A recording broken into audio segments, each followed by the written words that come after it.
12 गांवों का ठिकाना है। और इसके जो संस्थापक थे वो महाराणा उदय सिंह जी के सबसे छोटे बेटे शार्दुल सिंह जी थे, जो महाराणा प्रताप के छोटे भाई थे।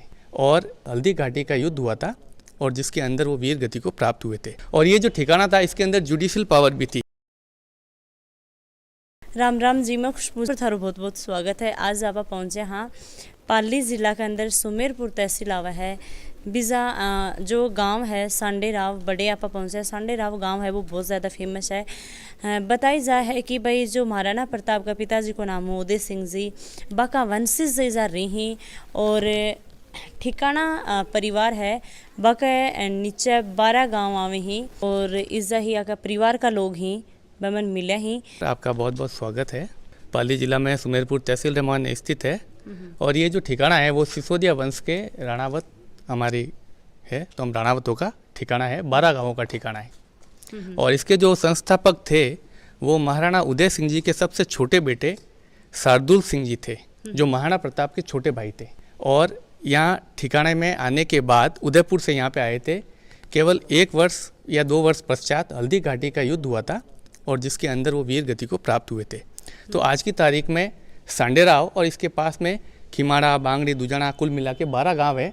तो आज़ादी के समय जो यहाँ के ठाकुर साहब थे वो मेरे परदादो साहब थे, परदादाजी थे, जिनका नाम सज्जन सिंह जी थे। और उनके बेटे मेरे दादो साहब दादाजी जिनका नाम तगत सिंह जी था, वो 1930s के अंदर LLB उन्होंने की थी। तो राजस्थान में उस समय केवल कुछ चुनिंदा जो लोग थे उसमें से तगत सिंह जी साहब भी थे जिन्होंने लॉ की पढ़ाई की थी। और आप ये जो गढ़ देख रहे हैं इसको हम यहाँ पे रावला कहते हैं। सिकावाटी के अंदर गढ़ कहते हैं और यहाँ पे हवेली नहीं कहेंगे, इसको रावला कहते हैं। तो यहाँ पे जो मेन बिल्डिंग है वो 600 वर्ष पुरानी है और ये चौहान राजपूतों के द्वारा निर्मित है। उसके अलावा ये जो बिल्डिंग देख रहे हैं ये सारी 120 वर्ष पुरानी है। और ये मेरे परदादाजी ठाकुर साहब सज्जन सिंह जी ने इसका निर्माण करवाया था, ये है। और ये जो ठिकाना था इसके अंदर जुडिशियल पावर भी थी। ये बहुत बड़ा पॉइंट है क्योंकि कई ठिकाने होते थे जो लगान लेते थे, टैक्स लेते थे और आगे उसको जमा करवाते थे, लेकिन जुडिशियल पावर केवल कुछ चुनिंदा ठिकानों के अंदर होती थी। जो खेती होती थी उसके अंदर लगान लिया जाता था। कई तरह के लोग होते थे, गरीब भी होते थे, तो यहाँ पे काम भी चलते थे। उसके अंदर उनको वो अनाज भी दिया जाता था। महाजन लोग जो टैक्स करते थे, जिनको जैन या आप बढ़िया कहते हैं, उनसे टैक्स लिया जाता था और उसका एक भाग आगे जोधपुर महाराज को दिया जाता था और बाकी जो भाग रहता था उससे यहाँ की व्यवस्था चलती थी। सुरक्षा की व्यवस्था दी जाती थी। एक 100 सवारों की सेना मेंटेन की जाती थी। कोई भी अपराध होता था तो यहीं पे पुलिस, जेल सभी थी। आप वहाँ पे देख सकते हैं, वहाँ पे जेल बनी हुई है। तो वो पुराने टाइम की, तो किसी को छोटे मोटे अपराधों की सज़ा यहीं पे होती थी। तो वो पूरा एक सिस्टम रन होता था मैडम। पहली इजा की को राज चला करते? पहला तो मैडम राजाओं और राज चालतो, और राजाओं के नीचे ठिकानेदार होते थे जो उस व्यवस्था के स्तंभ होते थे। जैसे जोधपुर महाराज का राज था, ये मारवाड़ में आता था, तो उन्होंने 12 गांव 24 गांव ऐसे करके बांटा हुआ था। तो वो उनके आप कह सकते हो सामंत होते थे। तो वो उन 12 गांवों की जिम्मेदारी एक सामंत पे, किसी के पास 6 गांवों की, इस तरीके से ये ऐसे राज चलता था। और अभी जो तगत सिंह जी ठाकुर साहब थे उनकी 4 पुत्र थे और उनके चारों पुत्र यहाँ पे निवास करते हैं इस गढ़ के अंदर। तो ये गढ़ में जो ये लो लाग रहे हैं, बताया जाए कि भी टाइम पर तो लो हो ही।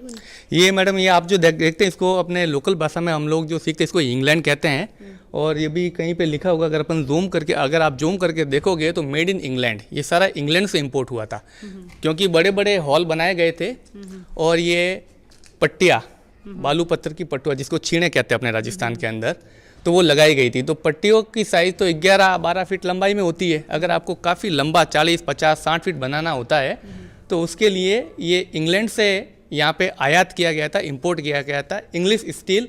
और ये जो लोहा लगा था, आज अपने 2022 चल रहा है, इसका कंस्ट्रक्शन शुरू हुआ था 1898 में। तो अब आप लगा दीजिए 124 साल पहले, और 15 वर्ष के अंदर पूरा कंप्लीट हो गया था। तो आप देख लीजिए अभी तक इस पर कोई रंग नहीं है, कोई भी ट्रीटमेंट नहीं हुआ है। 100 साल से ज़्यादा हो गए ये लोहा। और ये कई जगह लगा है, वो ऊपर आप हॉल देख रहे हैं वहाँ भी ये लगी हुई है। तो ये है जो यह जेल है, जेल के अंदर लगभग 2-3 कमरा ही है ना? Yes madam. तो भी टाइम पर कोई भी भाई गलत काम कर तो, कोई कुछ भी कर तो भी नहीं सज़ा सुनाई जाती और अड्डे जेल में ही रखा जाता। उसको मैडम जब एक बार उसने कोई अपराध किया तो उसको पकड़ा जाता था और सज़ा सुना के, जैसे आज पुलिस थाने के अंदर बैरक होते थे ना, उस तरह के ये बैरक होते थे। यहाँ पे उसको पकड़ा जाता था, सज़ा सुनाई जाती थी। उसके बाद अगर किसी की लंबी अवधि की सज़ा है तो जालोर किले के अंदर जेल थी, बाली किले के अंदर जेल थी, और जोधपुर के अंदर जेल थी जो जोधपुर महाराजा के द्वारा संचालित होती थी, जहाँ पे ज़्यादा संख्या में 100, 150, 200, 400 कैदी रहते थे, वहाँ उनको आगे भेजा जाता था।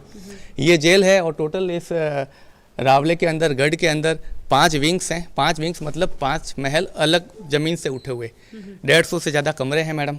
3 मंदिर है, एक महादेव जी का मंदिर है, एक कृष्ण भगवान का मंदिर है, ठाकुर जी का, और एक चामुंडा माता का मंदिर है। तो काफ़ी बड़ा कॉम्प्लेक्स है ये। 3 गैराज है। जो ये जत्तो भी पत्थर लाग रहे है यो बतायो जाए कि मकराना लेके आया थे। तो आप देखो कि इसके अंदर जो नींवें उठाई गई है वो तो पास में पहाड़ी है, उसका पत्थर नींवों में डाला गया। उसके अलावा जो दीवारें हैं वो आपको बता दूं कि ईंटों की बनाई गई थी, और प्लास्टर जो किया गया था वो सीपों का किया गया था। सीप मंगाए गए, उनका मिक्स किया गया, चूने के साथ मिलाए गए और प्लास्टर किया गया, जिससे वो ठंडा रहता है और बहुत मजबूत रहता है। झरोखे जो बनाए गए वो मकराना के संगमरमर से बनाए गए थे, और सबसे मकराना के अंदर 2 रेंज है, डूंगरी रेंज का ये संगमरमर है, सबसे टॉप क्वालिटी का। जो यह गाड़ी है इसके बारे में थोड़ा बताओ कि यह कौन तो लेके आया हा, कड़ियों लेके आया हा, कैसे साल इन लाएगी रास्तों की स्थिति। ये मैडम मेरे जो परदादा जी थे ठाकुर साहब सज्जन सिंह जी, उनके 3 बेटे थे।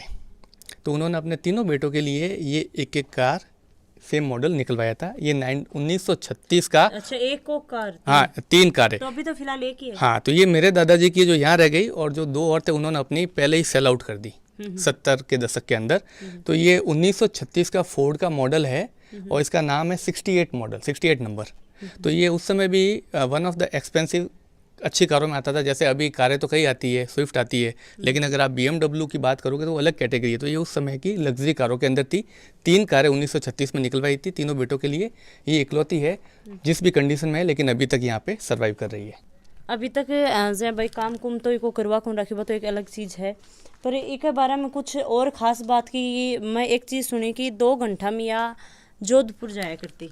हाँ मैडम, ये 8 सिलेंडर कार है, और 2 घंटे में जाने का मतलब ये है कि उस समय जोधपुर ज़िले के अंदर 4 या 5 ही कारें होती थी। तो रोड है, आपके पास गाड़ी फास्ट है, तो आप किसी भी स्पीड में चला सकते हो। रोड तो कट्ठे हुआ करती भी रोड थी, क्योंकि मेरे एक बड़े पिताजी थे, और एक हमारे यहाँ के कानाबा थे रावणा राजपूत। उन्होंने बताया था कि अंग्रेजी सिस्टम के अंदर 1857 की क्रांति के बाद उन्होंने घोड़ों के लिए भी रोडें सही तरीके से बनाई थी, और उसके लिए मुड की रोडें थी। जो मुड होता है ना मैडम, मुड, और उसके अंदर पत्थर डाल के जमाया गया था, वो सड़कें थी। और ऐ कि ही कुछ थाने और देखनी ही तुम्हारा जो झलको पेज है फॉलो कर लियो, और थारे भी कुछ अलग अलग गढ़ ही या अलग अलग हस्ती ही तो मैंने कमेंट में बताया करो। साथ साथ में ही शेयर और चैनल सब्सक्राइब जरूर कर लियो। जय हिंद, जय राजस्थान।